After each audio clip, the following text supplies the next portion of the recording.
Remember the words of the first reading. What do mortals get for all the toil and strain with which they toil under the sun? Churches are springing up all around the world which preach the so-called prosperity gospel. One such church plans to build a statue of Christ in Sao Paulo, Brazil, to rival the statue of Christ in Rio de Janeiro, only much bigger. So the question is, does God reward us, whether on earth or in heaven? Is there a reward for those who love and serve God? The prosperity gospel says yes. It preaches that God will grant prosperity and worldly wealth to believers. It says that it has a belief that worldly wealth is a sign of God's blessing. It's a belief that many people in the days of Jesus shared. They would have seen the wealth of the man in the parable as a reward for virtue, and as a sign of virtue, perhaps. Today's parable was directed at them. It challenged their assumptions, their axioms, the things they took for granted, and it may challenge ours as well. So what's it all about?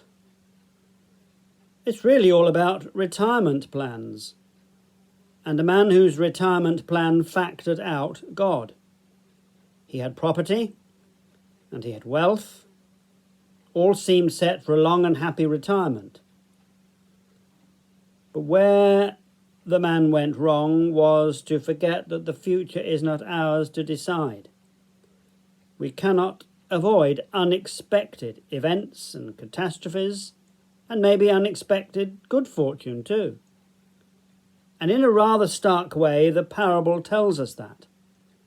If we're not ready for the unexpected, we're not ready for God. For God comes to us in unexpected events. Remember the words of the hit song, number one, I think, in 1956. Que sera, sera. Whatever will be, will be. The future's not ours to see. Que sera, sera.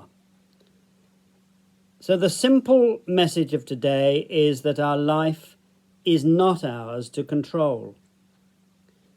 Life is not something we have produced, and we cannot hold on to it. So while Jesus is not condemning the creation of wealth, he is questioning the extent to which, if we are truly wise, we will place our final security or trust in wealth or possessions. This parable is sometimes called the parable of the rich fool, because God says to the farmer, "You fool." And we need to remember that in the Old Testament, we read in Psalm 14, "The fool said in his heart, there is no God." We need to remember that in the Bible, a fool is someone who leaves God out of his life. And the opposite of foolish is wise.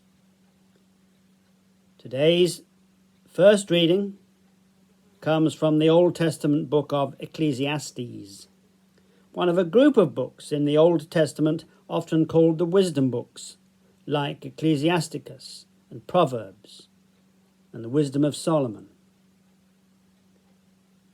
The passage we heard asks the question, what is the reward we get for all our toil and our labour?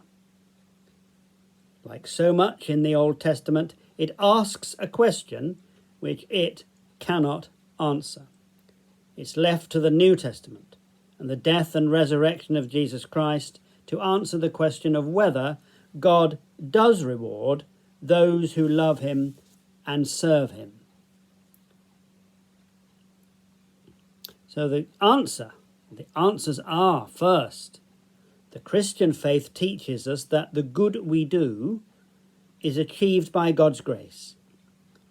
So the reward of heaven is not really a reward in the sense of something earned, but a gift. Secondly, there's a more subtle point to be made if we just think about it for a moment. The man is a fool in a deeper way too, and a moment's reflection will reveal why this is so. If God rewards those who believe him and serve him with worldly wealth, then belief in God would be merely selfishness. We believe in order to get the reward.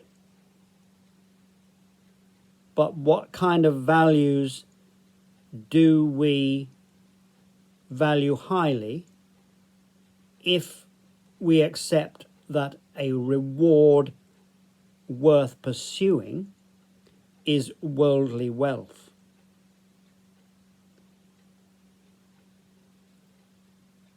And in any case, surely belief in God cannot depend upon such an expectation of a reward, or us seeking such a reward, because God, above all, calls us not to seek those things, or at least not to be selfish or greedy about them. So belief in God must be what we call disinterested. That means we love God for his own sake and not for the sake of any reward, not even for the sake of the reward of heaven.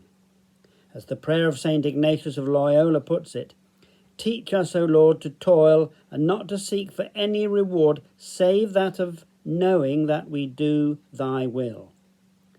Remember the words of the hymn, "O Lord, I love thee not because I hope for heaven thereby." Virtue, as they say, is its own reward. So is there a reward? There is a reward for those who do, as the prayer of St. Ignatius says. A reward for those who seek God's will.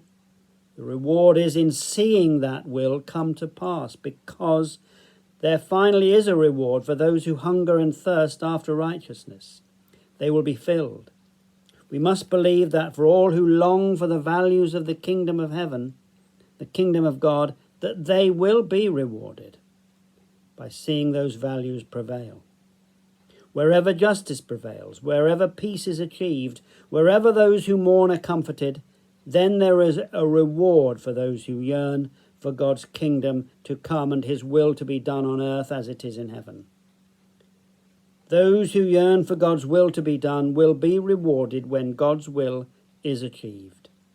For those who pray, "Thy kingdom come, thy will be done on earth as it is in heaven," there will be a reward when God's will is done.